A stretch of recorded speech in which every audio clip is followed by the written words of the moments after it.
When Julia Hughes moved to Houston in 2019 for a role with Boston Consulting Group, she wasn't necessarily looking to work with energy clients. There was a lot of work being done in the energy space, but in the oil and gas space.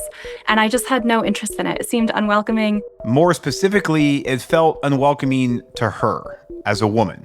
It's frankly a very male-dominated field, always has been and continues to be as well. That, to me, was one of the reasons why I didn't necessarily think it was a space for me. But after spending time working as more of a generalist, she got curious about energy. And I thought, why not try it out? If I don't like it, I'll never have to go back. Her first client was an oil and gas company based in California. They wanted to know how the ban on cars with internal combustion engines could impact demand for their fuel products.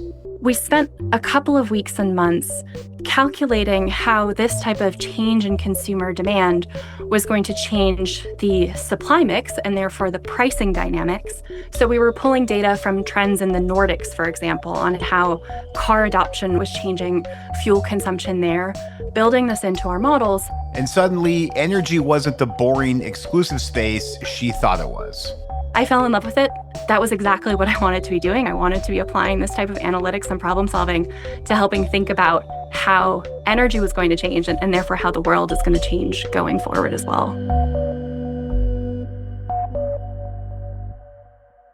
In 2022, Julia went all in. She joined Aurora Energy Research, a power market analytics firm focused on the energy transition. We spend our time forecasting how wholesale power markets are going to change, both from a price perspective and from a generation mix perspective. Julia heads Aurora's USA East practice, where she currently focuses on that one power market that has been all over the news in recent months. Power grid operator PJM is under fire over significant electricity rate hikes across its 13 states. PJM Interconnection is the largest regional transmission organization in the country. 67 million people across the Mid-Atlantic, Southeast, and Midwest rely on it. But concerns that new data centers are sending already rising electricity costs even higher have put PJM in the hot seat. State and federal policymakers have been raising alarms, with Pennsylvania Governor Josh Shapiro leading that charge. We need to move more quickly on these energy-producing projects, and we've got to hold down costs. Shapiro, other governors, and even the White House have asked PJM to secure long-term generation contracts with price caps to meet this growing demand. PJM is also trying to develop faster interconnection approvals through the Federal Energy Regulatory Commission. And hyperscalers like Google, Meta, and OpenAI, they're heeding the pressure too. They're now saying they'll cover the costs of adding new data center infrastructure. Those are all different pieces that PJM is in the process of studying altogether to reduce costs on aggregate. But despite this progress, Julia says these different efforts might fail to produce long-term solutions, that they're band-aids, not innovations. The risk is that we come up with piecemeal solutions that ultimately we're going to have to unwrap again a couple of years from now and try to solve again. At Aurora, she helps clients confront this uncertain future. Really what I spend my day doing is taking some of these really big market changes, policy changes, where sometimes people just don't even know where to start and just lay it out in a way that the numbers help support better decision making. And I think that's really important and becoming ever more important. This is With Great Power, a show about the people building the future grid today. I'm Brad Langley.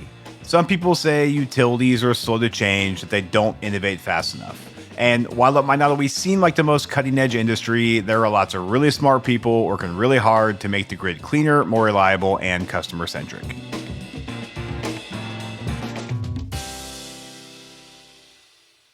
Today, my guest is Julia Hughes, head of USA East for Aurora Energy Research. We talk about the pressures that PJM is facing and its reform efforts. We also discuss the ways demand flexibility could support more data centers without adding new generation, and we look at how utilities are using large load tariffs to manage costs and grid reliability. But first, I asked Julia to explain how PJM is structured and why it's under so much strain. PJM is the one that's matching on the hourly level the supply and the demand as the intermediary between the power generators who sell their power wholesale to utilities. And they're doing that largely through pricing signals. However, they also run what's called the capacity market, which is maybe slightly less intuitive, which for all intents and purposes pays power generators simply to exist. We have to know that, maybe during the Super Bowl, for example, when all of us are sitting there with our televisions on, that enough generation exists and is ready to generate, ready to turn on in that moment. So what PJM is doing through the capacity auction is several years in advance. It's doing those type of calculations of how much generation is going to have to be available at the biggest moments of system stress and demand and risk. And we're going to run a market, run an auction for that amount of capacity to be ready to go. And that's the challenge that we're running up against right now, is that PJM is already needing to procure the amount of capacity that needs to be available to turn on in several years' time when data centers start to show up in a very real way. Yeah, I was going to say one of those unknowns is data center load growth. So I know there's been a lot of discussion about data center flexibility, and there's been some resistance from PJM's market monitor. Walk me through the arguments for and against data center flexibility as they relate to PJM. Yeah, it's a really, really important topic, because if data centers can turn down their demand in those moments of system stress, then we just don't have to build quite as many generators, and it can reduce costs for everybody down the line. The challenge, though, is just that we don't know quite how it's going to work, and we don't have any sort of proof, I'll call it, for lack of a better word, of the fact that data centers can do this. And PJM gets a lot of flack. There's a lot that has been challenging to manage that perhaps hasn't been run particularly well. But their primary role, really, at the end of the day, is to keep the lights on, right? And what that means is they're incredibly risk averse. So now we're running into a situation where there are more and more proposals about how data centers might be able to turn down their demand in the moment perhaps where everybody else is also requiring power and demand, where maybe you and I are at home turning on our televisions, or there's a lot of industrial load. And PJM is going through a process of studying how exactly that might happen and how they can incentivize and actually rely on data centers to turn off their demand when they're being asked to do so. One of the most obvious ways that we've started to see proposals for is kind of this bring your own generation, right? Saying that a data center might have its own backup generation on site, that it could just flip the switch on that, turn it on, and rely less on grid power. That's fairly well established, I would say. But there's also a lot of models around just actually consuming slightly less. And where PJM has come back and said, we just need more data before we actually implement any of this. So if we get into those stress situations and we need data centers to turn down a little bit, really the only mechanism is to pay a demand response, or to pay data centers to do that. But the cost to curtailing some of that compute power, curtailing some of that demand, is really, really, really high. It's several thousands of dollars per megawatt hour, if not more, when your normal wholesale energy prices, call it $30 to $60 to $70 per megawatt hour. So the price signals aren't built in, but neither are any sort of enforcement or punitive mechanisms. And that's where PJM is perhaps being a little bit of a laggard, but rightfully so, because they're asking that we have to be able to study and design those mechanisms to prove that type of demand response can actually show up when it's required. What if we look at other markets? I mean, at a high level, how does demand flexibility play out either in the West or in Texas? Is there anything unique about those markets vis-a-vis PJM that maybe makes things a little bit different, or are all markets struggling with the same thing right now? A lot of markets are struggling with very similar challenges. Texas is a somewhat unique market because it is somewhat more or less grid isolated, meaning it's subject to less of FERC's jurisdiction, so it can do a little bit more of what it wants. But it also doesn't have this capacity market design. It functions off of different pricing signals and a lot more higher prices than just your regular wholesale energy prices. Texas introduced what was called SB6 a couple of months ago, which actually gives them the right to curtail large load before other load. That type of mechanism doesn't exist yet in PJM.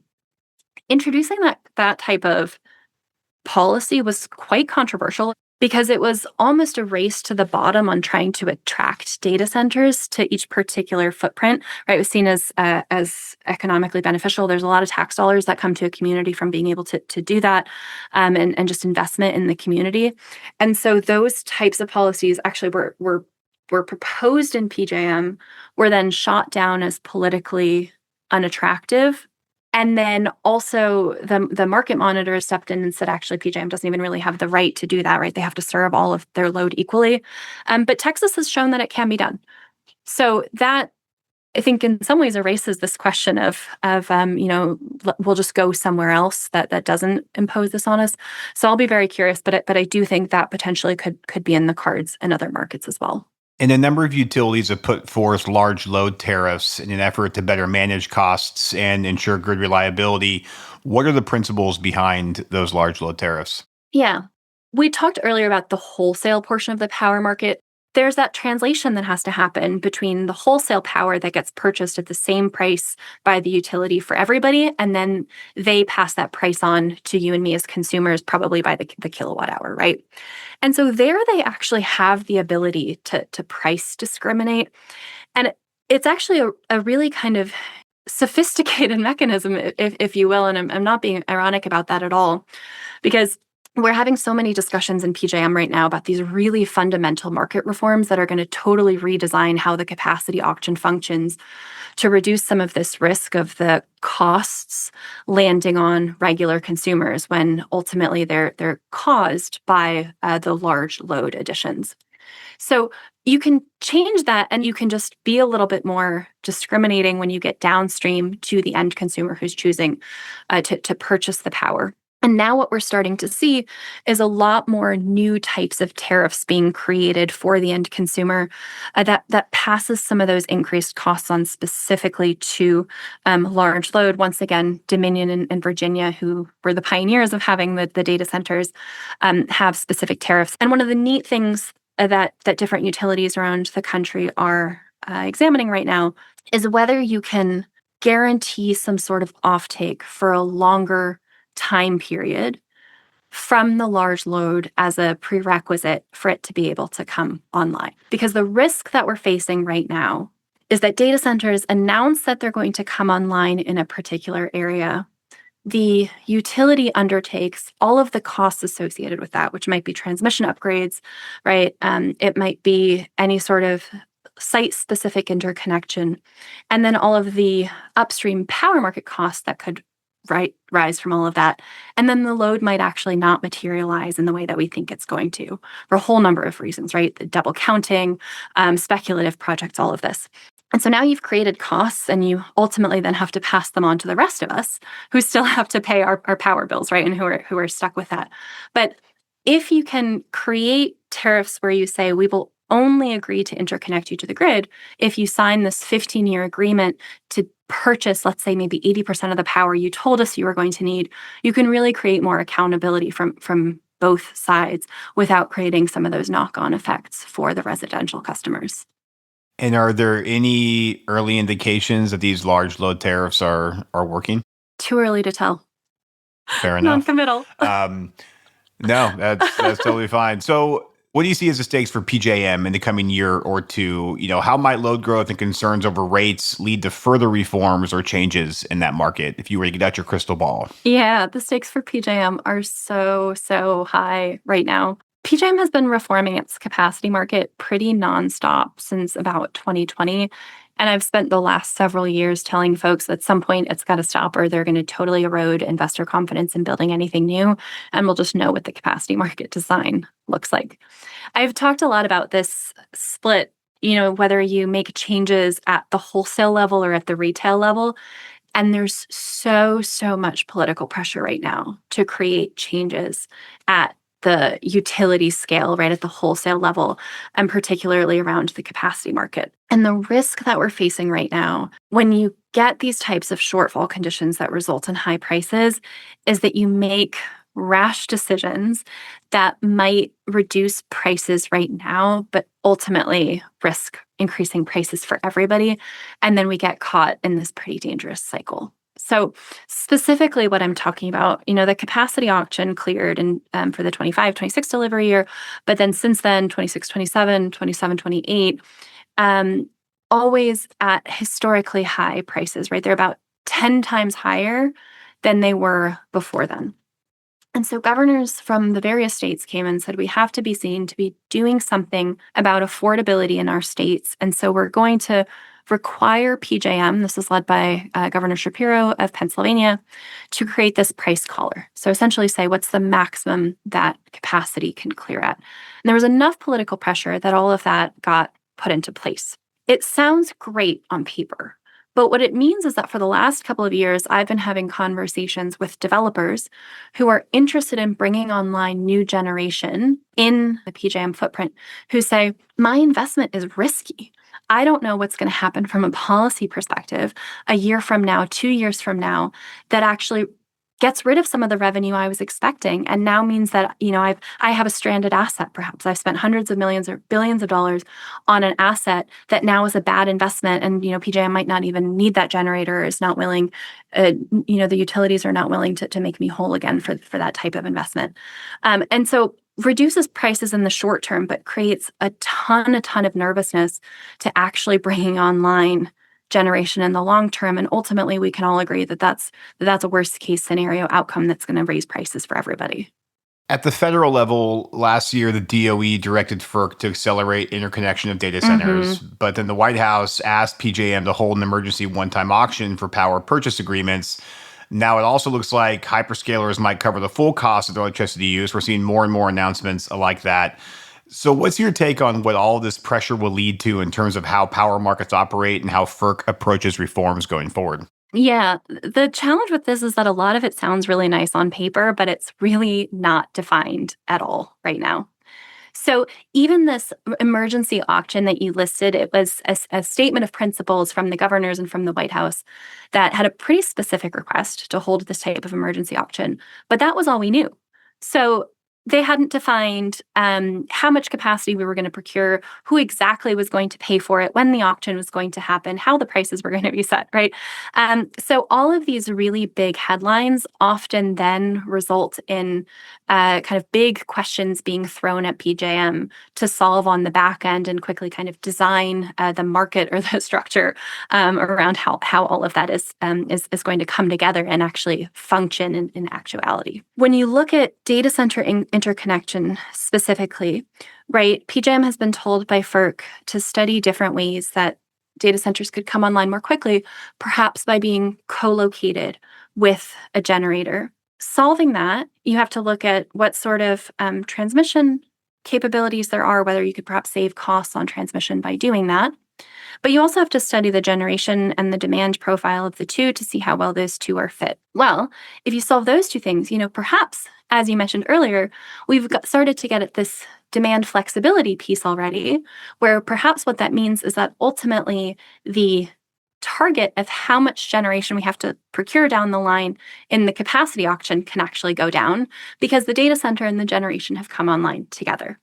PJM probably is a little bit too conservative, right? They could likely move faster on some of this. It's not to say that they've been totally without flaws, but there is a healthy middle point here on developing some more comprehensive solutions. Maybe taking a little bit of a step back in the wake of changes in the Trump administration as it pertains to energy policy, how have conversations with your clients shifted, or kind of what's the overall vibe in those conversations?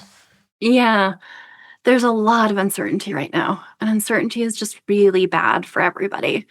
I'll say even when the One Big Beautiful Bill Act passed, the reality is that people felt better once it had been passed than in the couple of weeks and months before it passed, because at least they knew what they were up against. And once you know what your level of risk looks like, you can kind of plan for it. But in those couple of months, we saw almost a complete standstill in investment in energy and any sort of M&A activity, which is disastrous when we're facing what's being called an energy emergency, right? That we have to be able to build more generation.